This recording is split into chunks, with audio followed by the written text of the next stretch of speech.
많이 떨립니다. 진짜 떨립니다. 잠깐 우리 한번 기도할까요? 우리 하나님 아버지께서 참 많이 사랑하시는 남부민 중앙교회입니다. 오랫동안 하늘의 창문을 열고 내려보시며 기뻐하시고 위로를 받으셨던 주님의 교회 남부민 중앙교회입니다. 오늘 저녁엔 교사 헌신 예배로 하나님께 영광을 올려드립니다. 부족한 종을 세워주셨습니다. 하나님 말씀 잘 전할 수 있도록 우리 성도들과 우리 주일학교 선생님들과 함께 다 같이 은혜 받는 귀한 시간 되도록 우리 주님 축복해 주시기를 원합니다. 예수님 거룩하신 이름으로 기도하옵나이다. 아멘. 기도를 한번 하고 나니까 떨리는 게 조금 줄어들었습니다. 야, 우리 찬양대 참 찬양 예쁘게 잘하네. 응? 우리 찬양대는 지금 어디 청년들이에요? 아, 그러시구나. 아, 진짜 이쁘다. 저는 생긴 것도 그렇지만 크고 화려한 거 별로 안 좋아합니다. 여러분, 이 세상에서 제일 화려한 건물 바벨탑을 하나님이 무너뜨리셨어요. 그리고 제일 작은 구유에 하나님이 오신 거예요. 화려한 것보다 이쁜 것을 추구하십시오. 이쁘잖아요. 이뻐요. 어떻게 오늘 이 밤쯤 되면 전부 스타벅스나 TV 앞에 앉아 있어야 되는데 참 이쁘다 진짜. 진짜 이뻐요. 야, 남부민 중앙교회는 참 복이다, 그죠? 오늘 뭐 청년부 헌신예배 온 건 아닌데 자꾸 이쪽으로 눈이 가네. 또 우리 지휘하는 선생님도 아유 진짜 포스가 있습니다. 나는 뭐 찬양에는 은혜를 못 받았는데 우리 지휘자 선생님 포스에 은혜를 받았어요. 와, 참 뭐든지 하나만 잘하면 돼요. 이제 떨리는 게 조금 더 줄었습니다. 여러분 그동안 평안하셨죠?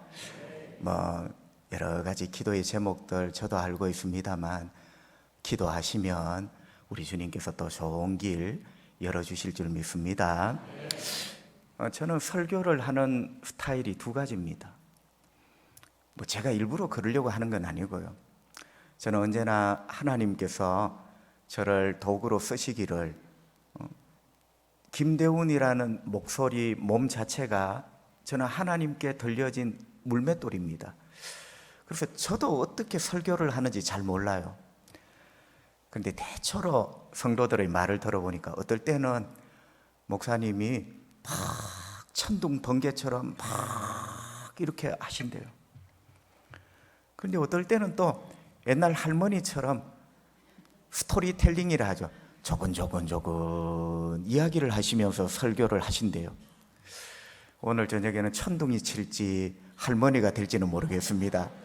그런데 제 마음은 할머니처럼 조근조근 이렇게 오늘 설교를 한번 해보면 싶다라는 마음이 듭니다.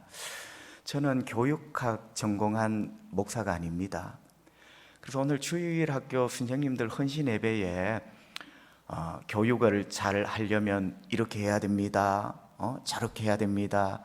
그런 기술, 그런 스킬을 말하기 위하여 온 게 아니고 저는 오늘 사랑에 대하여. 여러분 옛날에 우리 엄마가 대학교, 대학원을 나와서 아이들을 잘 키웠습니까? 사랑으로 키웠거든요. 여러분 우리가 이 시대에 진짜 모르는 게 있어요. 자꾸 기술을 찾고 기능을 찾는데 기술과 기능은 사랑 다음이에요. 우리 어머니도 솔직하게 말하면 국민학교도 겨우 졸업했습니다. 그 옛날 엄마는 국민학교를 졸업했다 했는데 엄마의 졸업장을 본 적은 없어요. 글을 간혹 삐뚤삐뚤 쓰시는 걸 보니까 학교는 가신 건 맞는 것 같아. 그런 우리네 엄마 아버지가 어떻게 그 험한 세월에 우리 자식들을 키워내었을까요? 사랑이거든, 사랑. 여러분, 어떤 기술이 아니라 유아 교육을 전공해서 아이들을 어떻게 키워야 되는가, 이유식은 몇 살 때부터 뭘 먹여야 되는가, 이런 거 아무것도 몰랐어요. 단지 이 자식을 사랑하기 때문에 사랑으로 제 같은 아이를 키워내신 거예요. 그래서 저는 오늘 그 사랑을 우리 주일학교 선생님들과 남부민 중앙교회 성도들과 같이 한번 나누어 보려고 합니다. 여러분, 오늘 본문은 잘 아는 이야기입니다. 베드로가 예수님을 3번씩이나 나는 예수님을 모릅니다 부인을 합니다. 여러분, 베드로 하면 특징이 뭡니까? 큰 소리입니다. 우리 남부민 중앙교회도 베드로 같은 장로님, 베드로 같은 권사님이 있습니다. 그죠? 우리 철양교회도 있었어요. 그런데 던던해요. 어떨 때는 예수님 걱정하지 마십시오. 여러분, 그런 베드로가 3번을 부인했다니까 우리가 많이 놀랐습니다. 사실은 뒤에서 호박씨를 까고 늘 의심하는 도마나 이런 사람이 부인했다 하면 그래, 걸마가 원래 그럴 줄 알았다 이럴 건데 언제나 큰 소리 치고 때로 우리에게 위로가 되고 우리에게 용기를 주었던 베드로가 예수님을 3번씩이나 부인을 했습니다. 부인을 딱 하고 나니까 예수님 말씀이 생각이 났어요. 네가 3번 부인하면 닭이 울게 될 것이다. 여러분, 그 말입니다. 마침 3번째 딱 부인을 하고 나니까 장닭이 꼭끼요 하고 웁니다. 베드로가 눈물이 팍 쏟아집니다. 여러분, 참 어쩔 수 없는 인간의 연약함입니다. 아무리 호언장담을 하고 사람은요, 혀를 깨물고 손가락을 깨물어 혈서를 써도 참 주님 사랑하기가 쉽지 않아요. 여러분, 베드로가 이해됩니다. 우리 가운데 베드로 욕할 수 있는 사람 아무도 없습니다. 어쩌면 베드로는 나의 자화상이고 나의 증명사진입니다. 꼭 내 모습입니다. 눈물을 쏟고 난 베드로가 고향으로 돌아갑니다. 베드로의 고향은 갈릴리 바다입니다. 그 갈릴리 바닷가에 14개 마을이 톡 둘러서 이렇게 있습니다. 고기를 잡았죠. 여러분, 죽으려니까 더 주님 앞에 용기가 안 나고 주님 찾아가니까 더 부끄럽고 살자니 고기라도 잡아 먹고 살아야 되겠습니다. 그런데 그 고기를 잡아 먹고 사는 어느 날 아침 예수님이 찾아오신 겁니다. 나는 이런 예수님이 너무 좋습니다. 너무너무 감사해요. 여러분의 삶에도, 여러분의 고단한 아침, 눈물 흘린 그 아침에도 우리 예수님이 날마다 찾아오시죠? 여러분, 사실은 알고 보면 날마다 우리 주님이 서럽고 눈물 나고 비참한 나의 아침에 주님이 방문하시는 거예요. 여러분, 이게 그냥 성경 이야기가 아닙니다. 영적인 진짜 이야기죠. 그래서 예수님이 베드로야, 고기를 많이 잡았느냐? 저 깊은 곳에 가서 그물을 내리거라. 여러분, 어디서 많이 듣던 말이에요. 예수님이 베드로를 제일 처음 부르실 때 깊은 곳, 여러분, 참 묘하게 매치가 됩니다. 왜냐하면 이런 것들이 떠오르게 하는 소재거든요. 떠오르게 하는. 저와 여러분도 어떤 기억 때문에 때로는 통곡이 터져 나오잖아요. 고기를 잡았느냐?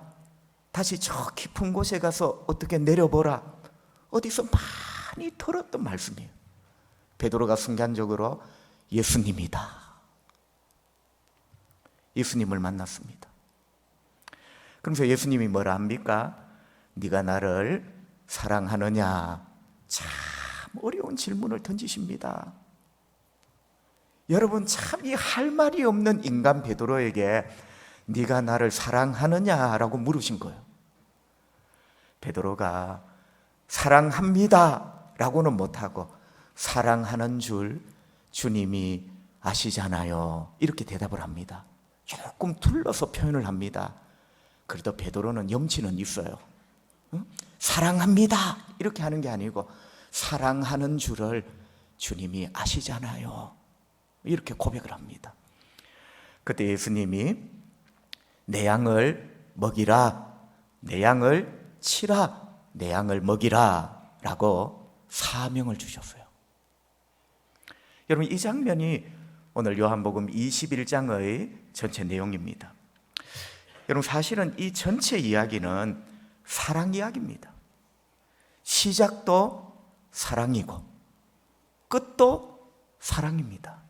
결국 내 양을 먹이고 내 양을 치라는 말도 사랑으로 내 양을 잘 감당해 달라는 주님의 말씀입니다. 먼저 사랑에서 시작하다. 이제 베드로 편에서 우리가 한번 말씀을 보는 겁니다. 성도 여러분, 예수님이 베드로에게 뭐라고 질문을 던지셨죠? 너는 나를 사랑하느냐? 베드로가 뭐라고 대답합니까? 주님, 그러합니다. 내가 주님을 사랑하는 줄 주님이 아십니다. 여러분, 미안함이 잔뜩 녹아 있습니다. 그죠? 여러분, 베드로의 이 대답 안에 미안하고 죄송함이 잔뜩 녹아 있어요. 저는 때로 미안함을 아는 사람이 성도라고 생각합니다. 여러분, 세상 사람의 눈에는 우리 그리스도인이 이제 자꾸 이상하게 보이는 거예요. 잘못했는데 미안하다는 소리를 제일 안 하는 사람이 예수쟁이랍니다. 왜 너 미안하다 소리 안 하느냐 하면 회개했대요. 여러분, 회개하는 것과 내가 아픔을 끼친 그 사람에게 미안하다고 말하는 게 이게 다른 겁니까? 회개는 하나님께 내가 풀어야 될 문제고, 미안하다는 것은 내가 잘못한 분에게 사과를 하는 거죠. 회개를 했다고 미안하다는 말을 안 하는 사람, 여러분 고약합니다. 그런데 베드로가 훌륭한 게 앞에서 잠깐 말씀을 드렸지만 염치가 있어요. 그의 대답에 미안함이 막 묻어 있어요. 내가 주님을 사랑하는 줄 주님 아시잖아요. 미안함이 묻어 있어요. 여러분, 어찌되었든지 베드로의 대답의 요점은 예입니다. 그죠? 미안함이 묻어 있었지만 네가 나를 사랑하느냐라는 질문에 대답이 예, 사랑합니다 라고 우리가 정리를 할 수가 있습니다. 여러분, 3번에 걸쳐 사랑한다고 대답을 했습니다. 여러분, 우리는 베드로에 대해서 난립니다. 베드로처럼 되어야 된다고. 베드로에게 점수를 참 많이 줍니다. 베드로 보라고 3번씩이나 주님을 사랑한다고 고백했지 않냐고. 여러분, 의외로 우리가 베드로에게 뿅 갈 때가 많습니다.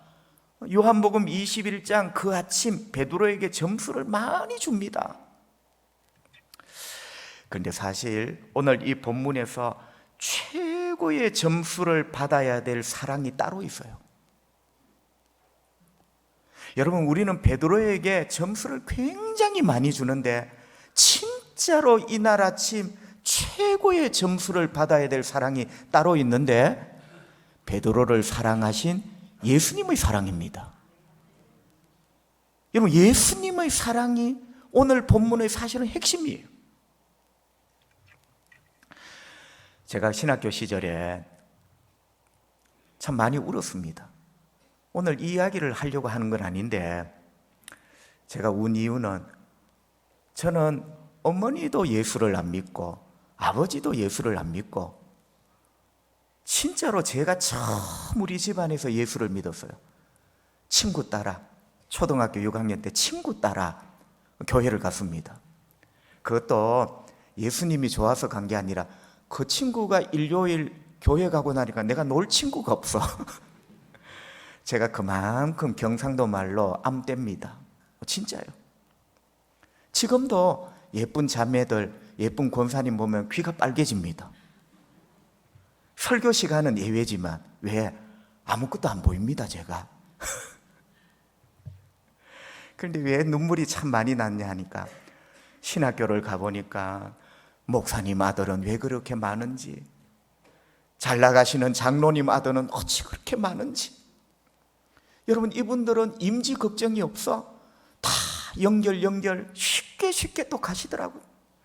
저는 백이라고는 아무것도 없습니다. 들고 다니는 책가방 백도 낡은 백이에요. 참 서럽더라고요. 여러분, 서러운 가운데 할 수 있는 것은 주님 쳐다보는 것 말고는 할 게 없어. 주님 쳐다보는 것 말고는 할 게 없어요. 아는 사람이 있어야 뭘 부탁을 하지. 주님께 말하는 것 말고는 할 게 없어요. 개척교회 전도사부터 시작을 했는데 지하교회, 진짜 오늘 하나님께서 이렇게 만들어 주시니 저는 하나님 은혜 하면요 그냥 자다가도 눈물이 나요. 은혜가 뭔지를 아는 사람.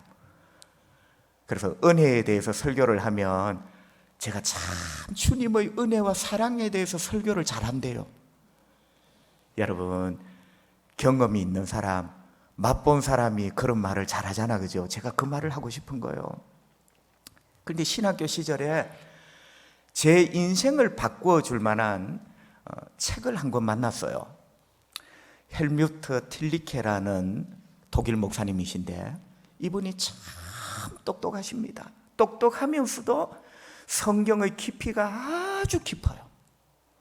그 헬뮤트 틸리케 목사님의 책 한 권을 사서 읽게 되었는데 제 인생을 바꾸어 놓았어요. 여러분, 거기에 어떤 내용이 있냐면 누가복음 15장 탕자 이야기가 나옵니다.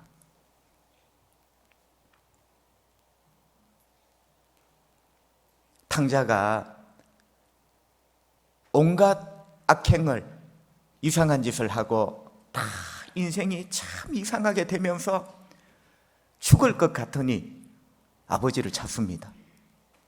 죽을 것 같으니 우리 예수님을 찾습니다. 그래도 하나님은 봐주십니다. 죽을 것 같아서 아버지를 찾고 예수 찾는 사람, 그래도 하나님 눈에 이뻐요. 아버지가 그 탕자를 받아주시죠. 그리고 너는 내 아들이다. 탕자가 얼마나 연습을 많이 했습니까? 여러분, 그 장면 보세요. 계속 원고를 외웁니다. 성경 암송대회처럼 원고를 외워요. 내가 아버지 앞에 가면 이제부터는 아버지 아들이라 아니라 종이라 하겠습니다. 계속 외워요. 내가 아버지 앞에 가면 이제부터는 아버지 아들이 아니라 종이라고 이렇게 말할 것이다. 계속 외웠습니다. 근데 아버지 앞에서 한마디도 외운 건 말 못했어요. 아버지가 외웠던 건 말할 기회를 안 줘. 너는 내 아들이다. 외운 내용은 아들이 아니고 종이라는 걸 외웠어요. 아버지 앞에 부끄러워 이 말을 하고 싶었던 거예요. 아버지는 기회를 안 줬습니다. 너는 내 아들이다. 여러분, 이 비유 제목이 뭐죠? 탕자의 비유. 그런데 여러분, 헬뮤트 틸리케 목사님이 이 비유의 제목이 탕자의 비유가 아니라는 거예요. 이 비유의 제목은 우리 모두가 탕자의 비유로 알고 있는데 기다리는 아버지의 비유라고 해야 된다. 제가 은혜를 너무너무 많이 받았어요. 성경을 보는 눈이 그때부터 바뀌기 시작했어요.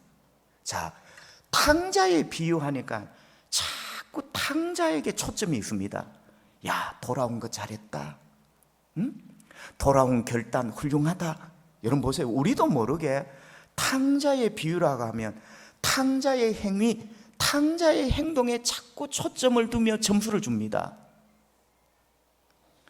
틸리케 목사님은 탕자의 행동에 초점을 둘 게 아니라 이 비유의 핵심은 기다리는 아버지라는 거예요. 기다리는 아버지. 여러분, 기다리는 아버지가 없으면 어떻게 돌아온 탕자가 그 아들이 될 수가 있겠냐는 거예요. 은혜를 많이 받았습니다. 그리고 성경은 이렇게 봐야 되는 거구나.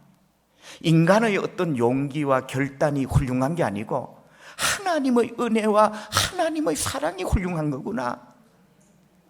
돌아가려는 탕자의 결단, 아버지 집으로 돌아가는 탕자의 용기가 가상하지만 그게 최고로 높은 점수가 아니라 묵묵히 기다려주시는 아버지의 사랑과 아버지의 은혜가 이 모든 스토리의 주제구나. 진짜 위로가 되더라고요. 여러분, 제가 왜 이런 말씀을 드렸냐면 예수님은 베드로에게 3번을 물었습니다. 여러분, 궁금하지 않습니까? 왜 3번을 물었을까요? 예수님이 귀가 조금 어두우십니까? 야야, 잘 안 듣긴다. 뭐라고? 이러신 겁니까? 여러분, 왜 3번을 물었을까요? 2가지 해석이 있습니다. 하나는, 목사님 뻔할 뻔자 아닙니까? 베드로가 예수님을 몇 번 생깠습니까? 3번 모른다고 부인했으니까 예수님도 3번 물은 것 아니겠습니까? 이거는 징벌적 의미의 해석입니다. 여러분, 베드로가 3번 부인했으니까 예수님을 우사시켰으니 예수님도 3번 물으면서 복수를 한 겁니까? 그러면 우리 가운데 살아남을 사람 아무도 없어요. 오늘 저녁에 저와 여러분이 이 예배당에 앉아 예배를 드리는 게 아무 잘못이 없어 그냥 앉아 있는 겁니까? 여러분, 그것은 참 고소하다라고 말하고 싶은데 어떤 징벌적 의미에, 특별히 이런 해석은 한국 사람이 좋아합니다. 3번 부인했으니 니도 3번 당해봐라. 우리 남부민정한교회는 놀라운 분이 계십니다. 놀라운 분이 계세요. 그런데 여러분, 이 3번의 의미를 당시 문화적인 접근으로 한번 바라볼 필요가 있어요. 자, 베드로가 3번을 부인했잖아요. 여러분, 3번을 부인하고 또 여기서는 3번을 사랑한다고 고백을 합니다. 3번의 의미가 뭘까? 법적 효력입니다. 여러분, 이게 굉장히 중요하거든요. 자, 베드로가 예수님께 나는 예수님을 모릅니다 부인한 게 죄입니까 아닙니까? 죄죠. 죄라는 증거가 뭡니까? 3번. 여러분, 3번을 연달아 말을 하면 그게 진실이 되는 거예요. 그러니까 베드로가 3번을 연달아 예수님을 모른다고 부인했어요. 베드로는 법적으로 분명히 죄인입니다. 그럼 예수님은 왜 베드로에게 3번 나를 사랑하느냐고 물었습니까? 사실은 베드로가 3번을 물을 때 3번을 대답을 합니다. 내가 사랑합니다. 내가 주님을 사랑합니다. 내가 주님을 사랑합니다. 여러분, 이것은 3번 네가 나를 우사시켰으니 나도 너를 3번 우사시키마가 아니라 베드로가 지은 분명한 법적인 죄를, 여러분 옛날에 말했던 걸 뒤집는 방법이 있어요. 그 뒤집는 방법이 뭐냐? 법원에서 3번을 똑같은 말을 하는 거예요. 내가 주님을 사랑합니다 라는 말을 3번을 합니다. 그러니까 이 말이 뭐냐면 예수님이 베드로의 지난 세월의 죄와 그 실수와 잘못을 법적으로 지금 제거해 주는 거예요. 제거. 베드로를 그 바닷가에서 우사시키고 부끄러움과 망신을 주는 게 아니고 3번을 말함으로 법적인 효력을 갖는다 했어요. 지난 세월 3번을 부인함으로 법적으로 베드로가 죄인이었지만 오늘 그 바닷가에서 예수님이 일부러 베드로에게 3번을 말하도록 한 거예요. 법적 효력을 갖도록. 무슨 말이죠? 베드로야, 너의 지난 세월의 잘못은 오늘 이 시간부로 다 내가 제거했어. 내가 지난 세월의 너의 실수, 실패는 오늘 이 시간부로 법적으로 내가 말갛게 없애버렸어. 할렐루야. 그게 3번의 질문입니다. 그래서 이 3번의 질문은 예수님이 베드로에게 3번을 대답하도록 만든 거예요. 법적 효력을 갖도록. 그렇다면 여러분, 이 바닷가의 사랑은 진짜 그 사랑의 주인공이 누굽니까? 제가 아까 탕자와 아버지 이야기를 해줬잖아요. 진짜 거기에 주인공은 돌아온 탕자가 아니라 사랑으로 기다리는 아빠였거든요. 오늘 이 바닷가의 진짜 사랑은 사랑합니다 라고 3번 고백했던 베드로의 사랑이 아니라 그 사랑합니다를 3번 고백할 수 있도록 만들어주신 우리 예수님의 사랑이에요. 여러분 보세요. 누가복음 15장의 아버지는 기다렸고 요한복음 21장의 예수님은 찾아오신 거예요. 누가복음 15장의 아버지는 기다리는 사랑, 요한복음 21장의 사랑은 찾아가는 사랑. 그 사랑이 죄인들을 살린 거죠. 여러분, 베드로의 사랑이 아니라 우리 예수님의 사랑이 법적으로 3번 말하게 함으로 지난 세월의 모든 실수를 법적으로 해소시켜주고 법적으로 제거하여 주면서 베드로가 다시 일어날 수 있는 기회를 주님이 주신 거죠. 주님이 먼저 사랑하셨습니다. 요한일서 4장 9절, 우리가 사랑함은 그가 먼저 우리를 사랑하셨습니다. 예수님이 먼저 우리를 사랑하셨대요. 우리가 100번, 1000번, 아니 100만 번, 1000만 번 주님을 사랑합니다 해도 주님이 먼저 우리를 사랑하셨대요. 할렐루야. 우리의 사랑이 대단한 게 아니라 우리를 향한 주님의 사랑이 대단한 거예요. 그분은 항상 먼저 우리를 사랑하십니다.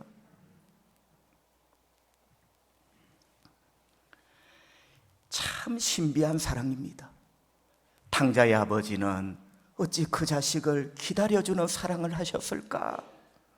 우리 예수님은 3번을 법적으로 부인한 제자 베드로를 어떻게 찾아가시는 사랑을 하셨을까?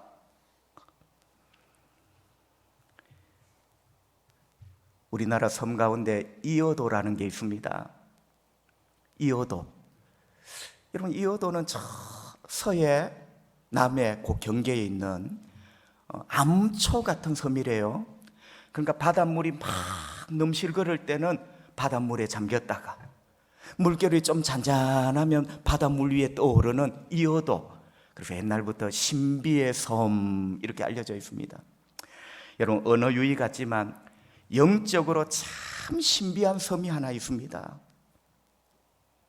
여러분, 세상적으로 우리나라에서 제일 신비한 섬은 무슨 섬? 이어도.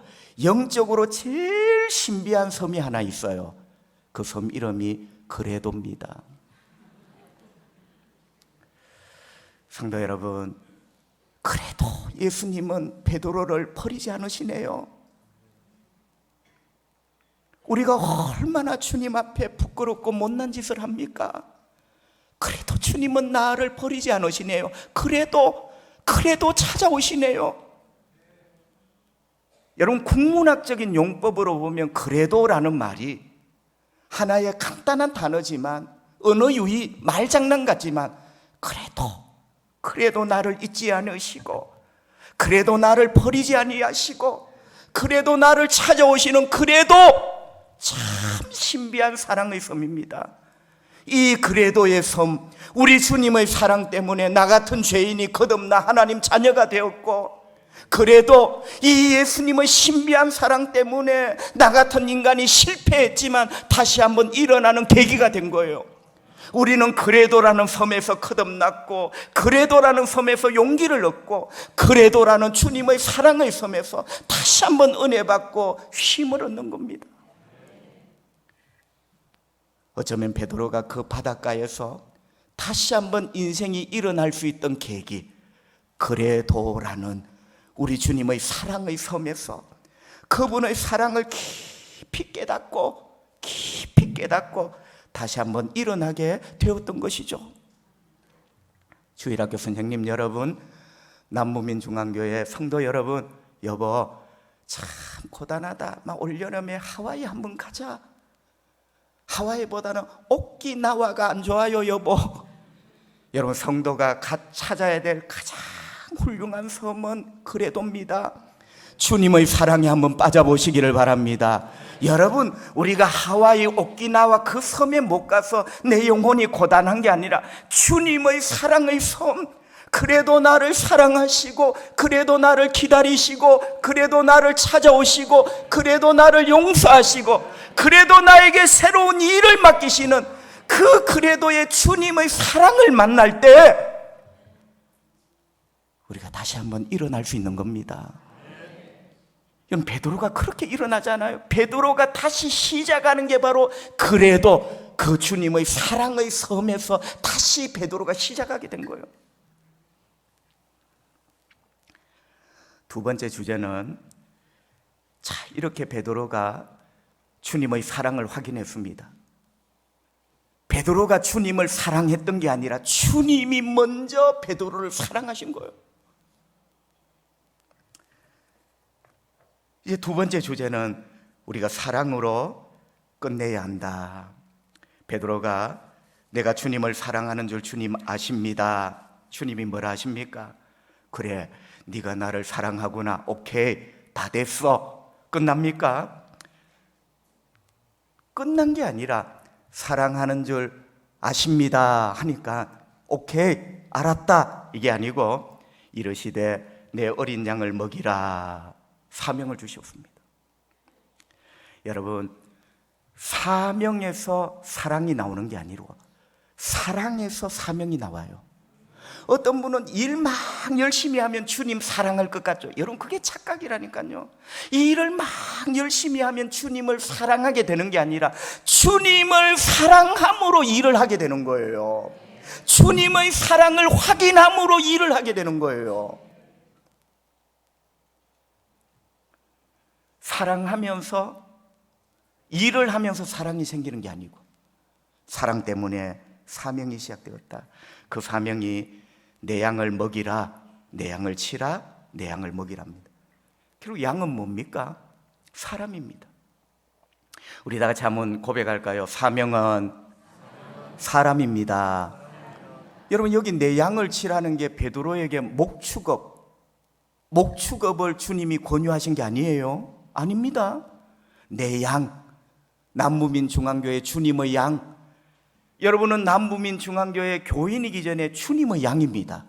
내 양, 그 양이 바로 사람을 말해요. 방금 전에 저와 여러분이 다 같이 고백을 했습니다. 사명은 사람이 사명입니다. 어떤 분은 목사님, 내 사명은 저 아프리카 밀림에 예배당을 짓는 겁니다. 여러분, 예배당이 사명 아니고 그 예배당을 통하여 수많은 사람을 살리는 거죠. 사명은 바로 사람이 사명이에요. 나는 주일학교 교사가 사명입니다. 교사가 사명이 아니라 그 주일학교 교사를 통하여 살려야 될 아이가 있는 거죠. 아이는 사람입니다. 사명은 사람이에요. 그래서 주님이 내 양을 먹이고 치고 먹여라. 사명은 바로 사람이다. 성도 여러분, 어떤 분이 이런 글을 썼어요. 마태, 마가, 누가, 요한복음, 사복음서를 화판이라 쳐보자. 화판. 여러분, 옛날에 미술 시간에 화판, 그게 스케치북 걸고 그림을 그렸잖아요. 자, 사복음서를 화판이라 했을 때 여기에 나오는 모든 그림, 예수님과 관련된 모든 비유, 모든 사건, 모든 기적, 여러분, 이 사복음서를 화판, 그림이라 했을 때 이 그림에 나오는 모든 주제가 뭐냐? 사람입니다. 예수님은 사람 앞에 설교를 하셨고, 예수님은 아픈 사람을 고쳐주셨고, 예수님은 죄인의 집을 찾아가셨고, 예수님은 병든 자를 만져주셨고, 예수님은 눈먼 자를 만지시며 눈을 뜨게 하셨고, 여러분, 알고 보니까 마태, 마가, 누가, 요한복음, 예수님의 사복음서를 화판으로 치면 그 화판 모든 그림이 사람이라는 거예요. 예수님이 단 한 번이라도 사람이 없는 곳에서 설교를 한 적이 있습니까? 기도할 때 빼고. 그게 뭐냐? 예수님은 이 땅의 죄인들을 구원하고 살리기 위하여 이 땅에 오셨어요. 예수님의 사명이 사람입니다. 그래서 사복음서가 화판이라면 그 화판에는 전부 사람이 그려져 있는 거예요. 문둥병자를 고치시고, 소경의 눈을 뜨게 하시고, 아픈 자를 치유하시고, 슬픈 자의 눈물을 닦아주시고, 죄인들을 만나주시고, 죄인들을 또 만져주시고, 성도 여러분, 주일학교 교사 여러분, 사람을 떠난 예수님의 그림이 있는지 한번 생각해 보세요. 예수님의 발걸음 가운데, 예수님의 가르침 가운데, 예수님의 만져주심 가운데, 예수님의 입김 콧김 가운데 사람이 없는 그림이 있다는 것, 여러분 있으면 한번 말씀해 보세요. 사람이 사명입니다. 우리 주일학교 선생님들에게도 사명이 바로 다음 세대 아이들이죠. 사명이 바로 사람입니다. 어떤 선생님이 이렇게 말을 합니다. 사명은 힘들다. 하지만 참 보람되다. 여러분, 사명이 왜 힘들까요? 사명은 사람입니다. 사람만큼 힘들게 하는 게 없습니다. 그런데 왜 그 힘든 사명이 보람될까요? 또 사람만큼 귀한 게 없어요. 이게 사람의 딜레마예요. 어떤 선배 목사님이 저한테 이런 말을 합니다. 김 목사, 이게 참 성경적이진 않지만 네가 다시 한번 태어나면 목사하고 싶나? 제가 머뭇거리고 있으니까 그분이 이런 말을 합니다. 나는 목사를 다시는 안 할 것 같다. 사람 너무 힘들다. 그런데 다시 안 할 것 같은데 또 해야 될 것 같다. 사람만큼 귀한 게 없기 때문이다. 주일학교 선생님들 얼마나 애 많이 쓰십니까? 참 아이들 힘듭니다. 너무너무 힘듭니다. 아이들 가르치는 것, 사랑하는 것, 키우는 것 너무너무 힘들어요. 하지만 너무너무 힘들지만 그 영혼만큼 귀한 게 또 어디 있겠습니까? 그래서 우리 사명자는요, 힘듦과 귀함이라는 이 딜레마 속에 날마다 갈등하고 고민하며 그래서 기도해야 되는 겁니다. 기도하고 은혜 받고 기도하고 은혜 받아야 여러분 힘듦에서 귀함으로 옮겨지는 거예요. 힘들지만 귀한 것. 그런데 기도하지 않으면 귀하지만 힘든 것 포기를 하는 겁니다. 여러분, 이게 다른 거예요. 기도하여 은혜 받으면 힘들지만 귀한 것. 우리 예수님의 사명도 사람이야. 예수님을 따르는 우리의 사명도 사람이야. 우리는 교육을 일으키는 게 아니라 아이들이라는 사람을 살리는 사람이에요. 힘들지만 귀해. 기도해야 됩니다, 여러분. 은혜 받아야 됩니다, 여러분. 성령 충만해야 됩니다, 여러분. 은혜 받고 기도하고 성령 충만해야 힘들지만 귀한 게 보여. 은혜가 떨어지고 성령 충만이 떨어지면 귀한 건 안 보이고 힘든 것만 보여.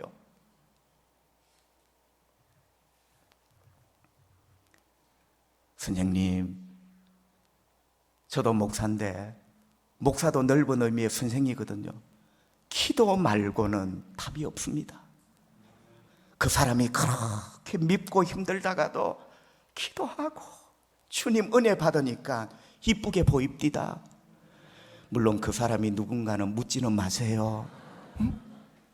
너무너무 힘들다가 버겁다가도 주여 기도하고 주님의 사랑으로 내 마음에 부어지고 다시 한번 보니 그 사람이 나게 보이고 딱하게 보입디다.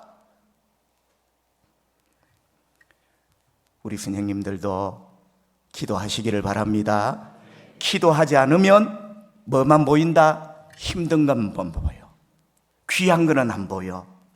사명이 힘든 것만 보여. 그런데 기도하고 은혜 받으면 힘든 것도 있지만 귀한 게 보여.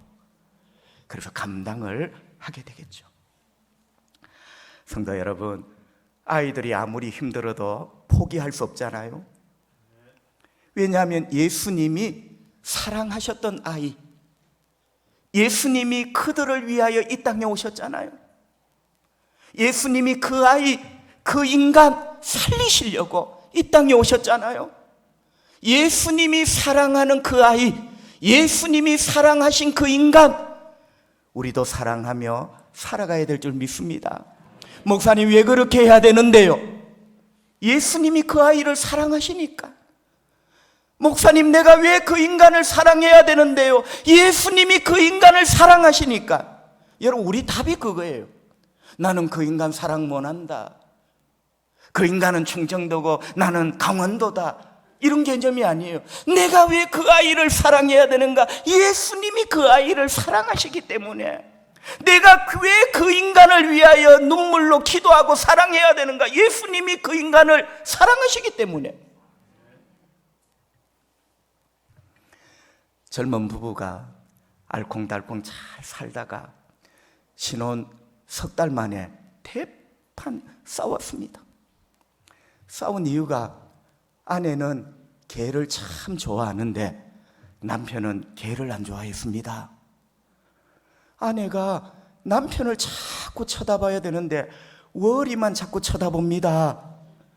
남편 밥은 안 챙겨주고 월이 밥은 그렇게 챙겨줍니다, 시간 맞춰. 여러분, 개를 키울 때도 지혜가 있어야 됩니다. 어떤 분이 그런 글을 써놨잖아요. 개 병원에 데리고 가기 전에 부모님 병원에 먼저 데리고 가봐라. 응? 개 옷 사입히기 전에 남편 아내 옷 입은 것 한번 훑어봐봐라. 여러분, 적어도 우리가 인간의 도리를 다 하고 개를 사랑해야 돼요. 그렇다고 나는 뭐 개를 좋아하나 싫어하냐 그런 이야기는 아닌데요. 사단이 왜 났냐면, 한 번은 이 남편이 너무너무 속이 상해서 막 개만 너무 사랑하는 아내, 이상하게 보였어요. 막 화를 내어버렸어요. 이따위 개가 뭘 필요한데 나하고는 이야기도 안 하고. 이런 속이 상해서 막 그렇게 퍼본 거예요. 아내가 눈물을 막 흘리면서 자기 방으로 들어가서 문을 탁 걸어 잠그어 버렸어요. 시간이 흐른 다음에 남편이 미안한 거죠. 그래서 문을 두드립니다. 여보, 이야기 좀 하자. 이야기 좀 하자. 문 좀 열어봐라. 이야기 좀 하자. 내가 잘못했다. 여전히 문을 안 열어줍니다. 남편이 또 자존심을 내려놓고 한마디를 합니다. 사랑하는 여보, 문 좀 열어봐. 이야기 좀 하자. 아내가 열고 나왔어요. 그러면서 아내가 하는 말이, 여보, 방금 전에 자기가 나보고 뭐라고 그랬어요? 문 좀 열어봐라 했지. 그 이전에 뭐라고 했어요? 사랑하는 자기. 여보, 내가 할 말이 있는데요. 당신이 나를 사랑하는 여보라고 불렀죠. 당신 나를 사랑하는 거 맞지요? 그래, 나 당신 사랑한다. 여보, 당신이 진짜로 나를 사랑하면 내가 좋아하는 것을 당신도 좀 좋아해 주면 안 되겠어요? 여러분, 이 굉장히 중요한 이야기거든요. 여러분은 여러분의 사모님 입술만 좋아서 사랑합니까? 자, 여러분 보세요. 우리가 누구를 사랑한다는 것은 그 사람의 전 존재, 그 전 존재를 사랑하는. 나는 당신은 좋은데 당신은 사랑하는데 당신이 좋아하는 걔는 나는 안 좋아한다. 여러분, 여기서 자꾸 트러블이 생기는 거예요. 여보, 당신이 진짜 사랑하는 여보라고 나를 불러준다면 내가 좋아하는 걸 같이 좋아해 주면 안 되겠냐고. 남편이 큰 걸 깨달았습니다. 그 다음날 아침 아파트 단지에 놀라운 일이 일어났습니다. 한 이상한 남자가 아디다스 파란 추리닝을 입고 개를 끌고 다니고 있습니다. 바로 그 303호 젊은 아저씨였어요. 깨달은 거죠. 그래, 사랑을 한다는 것은 저 사람이 좋아하는 것을 나도 같이 좋아하는 것이구나. 우리 예수님은 죄인을 사랑합니다. 우리 예수님은 사람이 주제입니다. 우리 예수님은 사람을 살리러 이 땅에 오셨습니다. 예수님은 사람을 좋아하십니다. 죄인까지 좋아하십니다. 예수님은 어린아이를 좋아하십니다. 어린아이는 그 당시 문화로는 약자예요. 소외된 자예요. 그걸 알아야 돼요. 어린아이는 이쁜 놈이 아니에요. 2000년 전 유대 사회의 어린아이는 열외자입니다. 어린아이는 숫자에도 안 포함돼요. 여러분, 결국 어린아이라는 말과 죄인이라는 말은 어금버금 사촌격입니다. 아무도 쳐다보지 않는 자, 그게 어린아이예요. 예수님은 그 어린아이를 사랑하셨습니다. 우리가 예수님을 사랑한다면 예수님이 사랑하는 사람 우리도 사랑해야 되겠다. 예수님이 좋아하는 사람 우리도 좋아해야 되겠다. 그게 우리가 가져야 될 사명의식이에요. 예수님은 그 사람 좋습니까? 나는 그 사람 싫습니다. 그게 뭐 주님을 사랑하는 사람이야. 예수님은 그 아이 좋습니까? 나는 그 아이 싫습니다. 예수님은 그 청년 좋습니까? 얼마나 좋기에 십자가에 그 청년을 위하여 못 박혀 죽었습니까? 나는 그 청년 싫습니다. 이게 뭐 주님을 사랑하는 사람이야. 그 사람을 사랑한다는 것은 그 사람이 좋아하는 것을 나도 같이 좋아하는 거예요. 예수님은 어린아이를 사랑하셨습니다. 어린아이는 죄인의 사촌이에요. 관로 밖의 인간이 고대 사회의 어린이에요. 숫자의 개수에도 들지 못하는 이 어린이, 죄인, 예수님이 사랑하셨어요. 우리가 아이들을 사랑해야 될 이유가 그겁니다. 예수님이 그들을 사랑하시기 때문에. 할렐루야. 우리 주일학교 선생님, 왜 우리가 어린아이를 사랑해야 됩니까? 왜 끝까지 사랑으로 그들을 키워내야 됩니까? 그 인간을 내가 왜 그렇게 눈물로 키워야 됩니까? 예수님이 사랑하고 좋아하시기 때문에.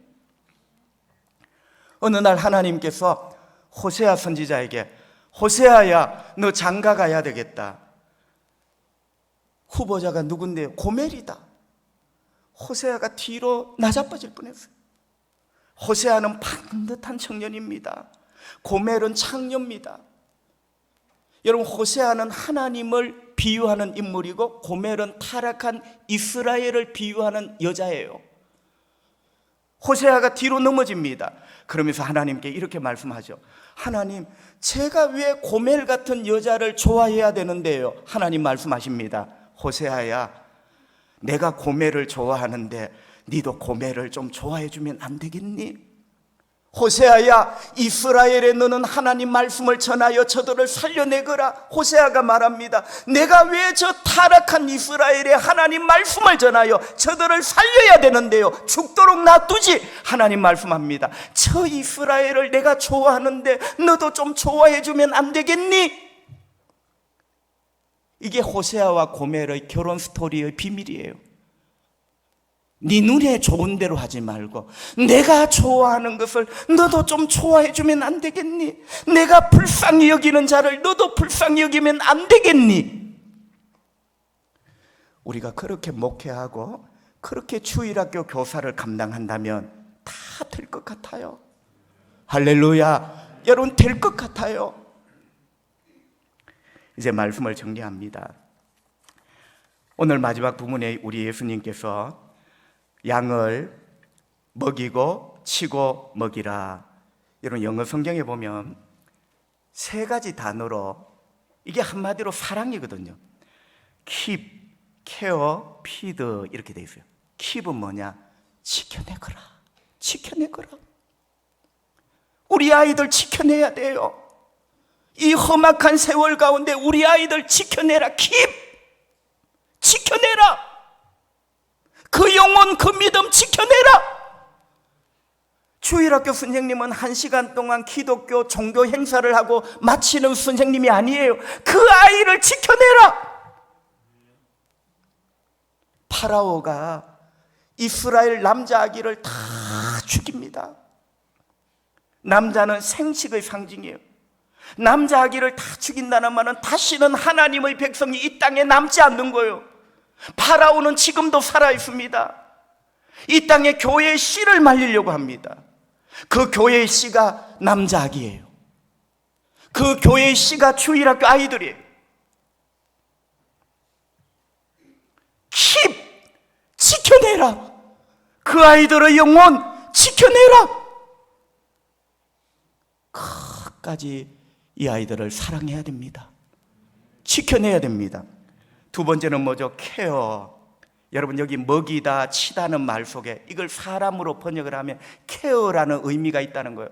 여러분 아십니까? 아이들도 아픕니다. 아이들도 서럽습니다. 아이들도 감정의 상처를 입어요. 케어! 케어는 청년과 어른만 필요한 게 아니라 주일학교 교사들이야. 나의 사랑하는 이 양 주일학교 아이들을 케어해라. 아이지만 이들에게 아픔이 있다는 거예요. 아이들이지만 이들의 감정에, 이들의 마음에 상처가 있다는 거예요. 케어해 주라고. 세 번째는 피드죠. 먹이거라. 꿈을 먹이거라. 비전을 먹여주거라. 하나님의 말씀을 먹여주거라. 할렐루야. 여러분, 킵과 케어와 피드가 치라, 먹이라는 우리말을 풀어놓은 영어 단어 세 단어인데, 한마디로 말하면 목축 용어가 아니라 사랑의 용어예요. 사랑하기 때문에 그들을 지켜내고, 사랑하기 때문에 그들을 케어하고, 사랑하기 때문에 그들의 귀에 하나님 말씀을 먹이는 거예요. 끝까지 사랑하라는 거예요. 주님이 너를 어떻게 사랑했는지를 기억하고, 여러분, 우리가 모두 그래도 그 주님의 사랑의 신비한 섬에서 인간이 된 거예요. 그 사랑을 기억하고 주님이 너에게 맡겨주신 사명, 그 아이들을 지켜내라. 케어. 아이들도 아프단다 이놈아. 아이들의 그 아픔, 눈물을 좀 케어해줘. 세상 이야기 널어놓지 말고 피드, 하나님의 꿈을 먹여, 하나님의 말씀을 먹이거라. 끝까지 사랑하라는 거죠. 말씀을 정리합니다. 어떤 책에 읽었던 마지막 예화 한 가지만 하고 말씀을 마치려고 합니다. 제가 아까 우리 엄마는 국절도 못 됩니다. 유아 교육과 근방에도 못 갔어요. 아이들을 어떻게 키우는지, 이유식은 언제부터 해야 되는지 전혀 모릅니다. 그런데 사남매가 반듯하게 큰 이유, 엄마의 사랑, 킵. 이 어려운 세월에 내 새끼를 지켜내야 돼. 케어, 피드. 엄마 입에는 안 들어가지만 새끼의 입에는 뭐가 하나 넣어주는 엄마의 그 사랑이 사남매 자식을 키워낸 거예요. 여러분, 우리에게 기술과 기능이 필요한 게 아니라 사랑이 필요합니다. 사랑. 할렐루야.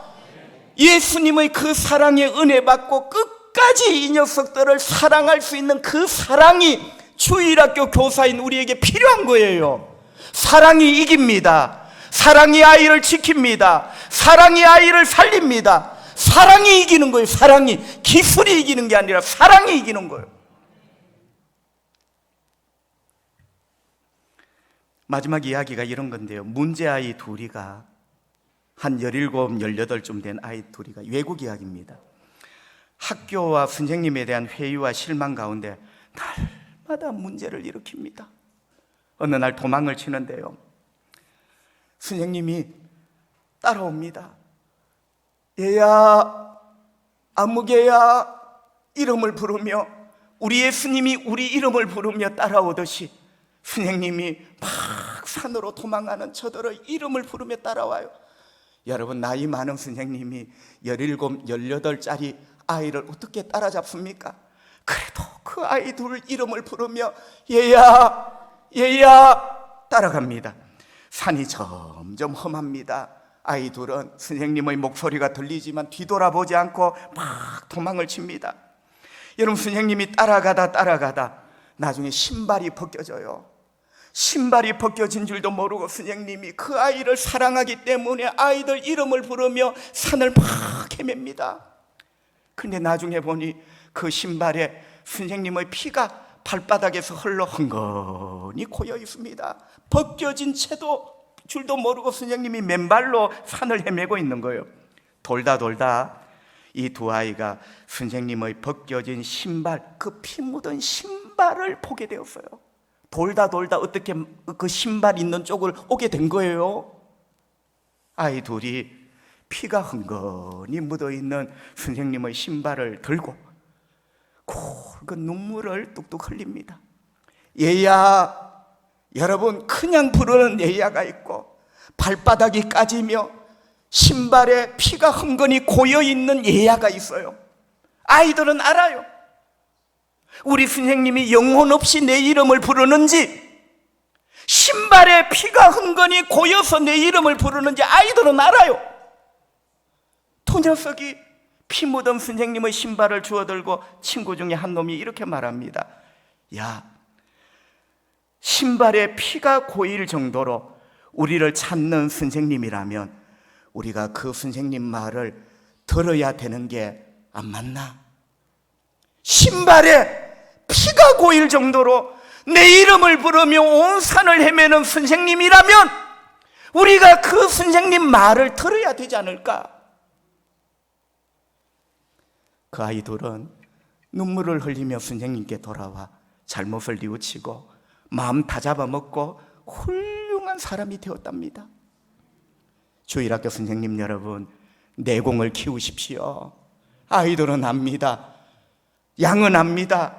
근성으로 자기 이름을 부르는 목자의 음성과 온 사랑으로 온 산을 헤매며 신발에 피가 흥건히 묻은 그 채로 부르는 목자의 음성, 목자, 양은 알아요. 우리 아이들은 알아요.